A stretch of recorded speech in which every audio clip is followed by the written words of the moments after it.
I'm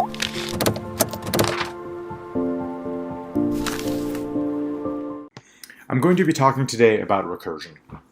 Recursion is an alternate way to iteration. So if you're used to while or for loops, you can often accomplish the same thing using recursion.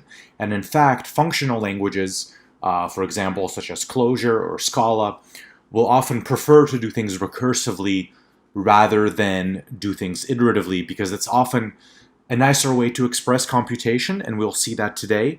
It's a little bit more elegant in code and often can be a little bit safer than, when you're writing loops, you're often having to increment counters and being very careful about when you increment and when you break out of a loop. With recursion, things are a little bit nicer. These details are taken care of for you. So to tackle this topic, let's first introduce the Fibonacci numbers. This is a kind of a classic example of how to use recursion. A recursive solution is particularly nice here, which is why we're going to explore it.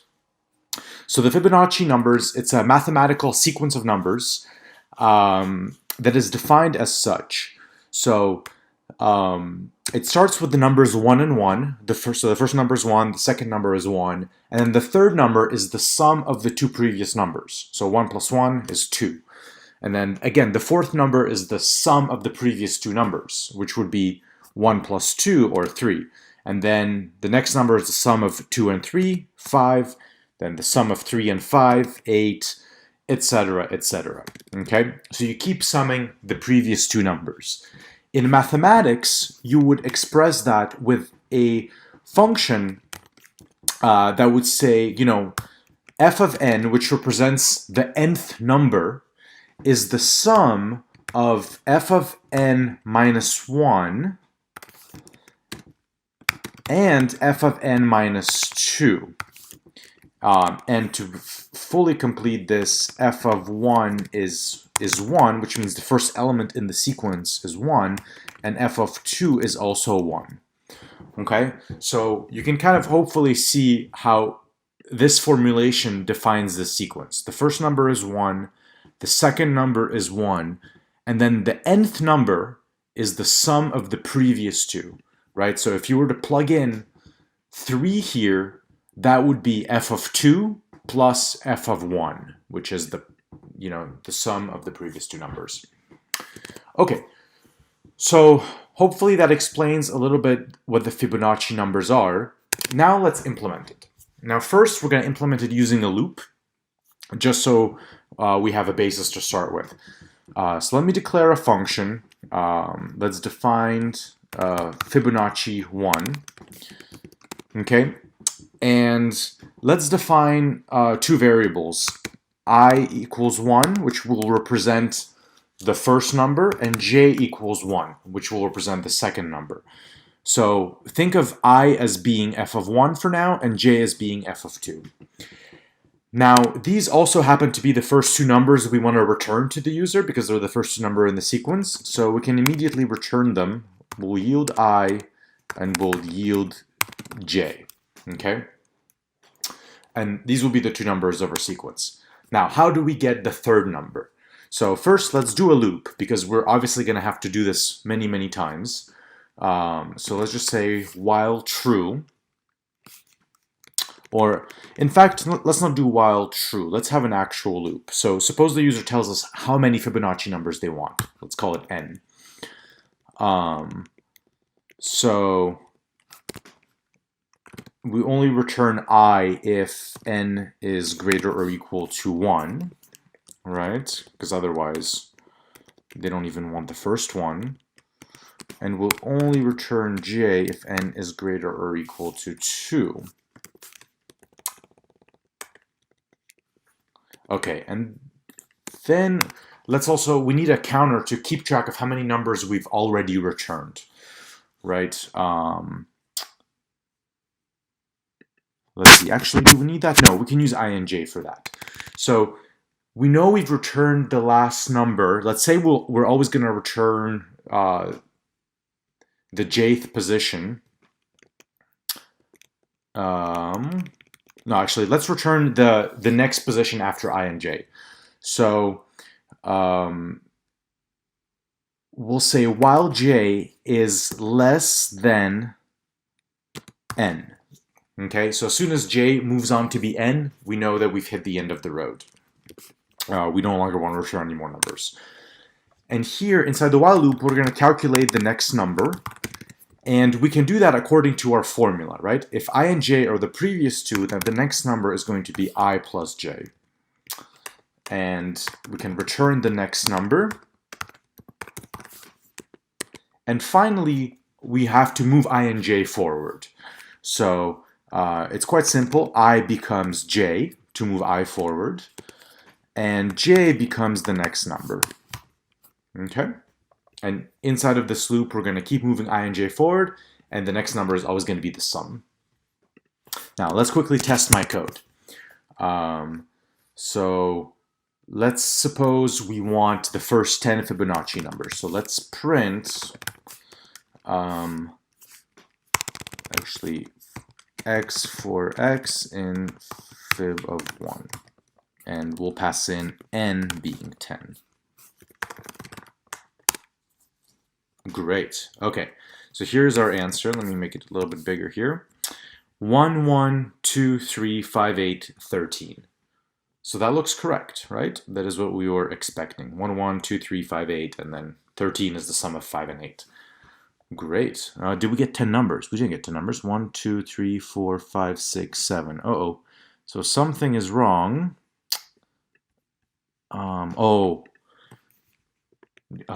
J here is the value, so that won't work. Because, yeah, it stopped because 13 became bigger than 10. That's not what I intended at all. So actually, we do need a counter. So while k is less than n, and actually k here is already going to be 2 less than or equal to n. And then here we'll do k plus equal 1. So we need a separate counter. I actually can't use j to count how many numbers I've returned. That is not correct. 1, 2, 3, 4, 5, 6, 7, 8, 9, 10, 11. Oh boy, another mistake.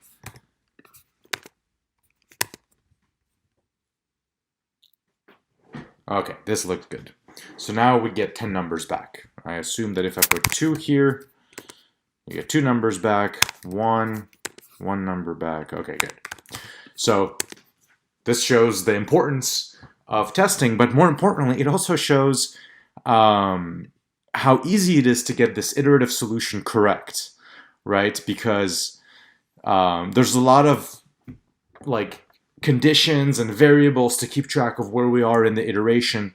So it can be quite tricky to write an iterative function. As we just saw, I made some silly mistakes. Of course, they're easily testable and easily correctable, but you can see that the mathematical formulation is quite nice and simple.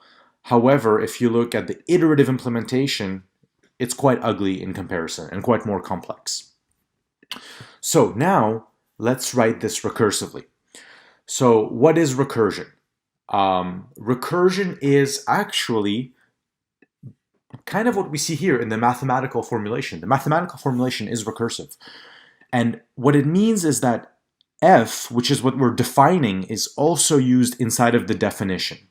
So it's sort of like you're defining a word in terms of itself, which can be quite confusing, and recursion is very confusing when you first learn about it for this very reason. So if I ask you for f of 10 is defined in terms of f of n minus 1, which is f of 9, and f of 8. Well, how is f of 9 defined? Well, f of 9 is defined in terms of f of 8 and f of 7. Well, how is f of 7 defined? Yeah, it's defined in terms of f of 6 and 5. And it goes down and down until eventually you get down to 1 and 2, which are just numbers, and now you can plug in all the answers. So let's see how this works in practice. So let us define a new function, Fibonacci 2, okay? And we'll take the same exact parameter, n. And we'll have the same print statement here. So, Imagine now that what we're asking here, when we call it with 10, we're essentially asking for f of 10, right? Now, we know what f of 10 is. F of 10 is f of 9 plus f of 8, okay? So let's try to write just that. Let's return. Now, what is f in our code here? F is the function that we're defining. So it's fib2 of n minus 1 plus fib2 of n minus 2, okay?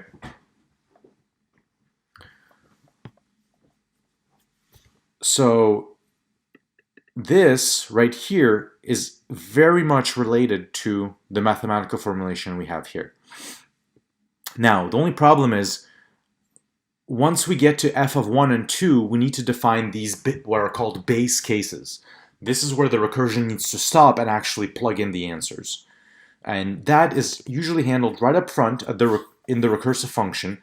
And basically, if we say if n equals 1, return 1, because that's the answer for the first element. And if n is 2, also return 1. Okay? And these are what are called base cases. Base case. So eventually, no matter how big n is, eventually, once we begin subtracting, it's going to get to 1 and 2, and it's going to return 1. Great. Okay, so now this, the way it's written right now, won't actually return us a list. It's instead going to return the answer of the 10th Fibonacci number. So let's print that real quick. 10. So it gave us 55, which, as you can see from our previous implementation, is the last Fibonacci number. So it effectively did the computation, but it didn't return the full list. So how can we capture the full list? Well, one really simple way that you could potentially do it, not very efficient, but that doesn't matter for us for right now, you can just call the Fibonacci function on x for x in range 10. Okay? Oh, whoops.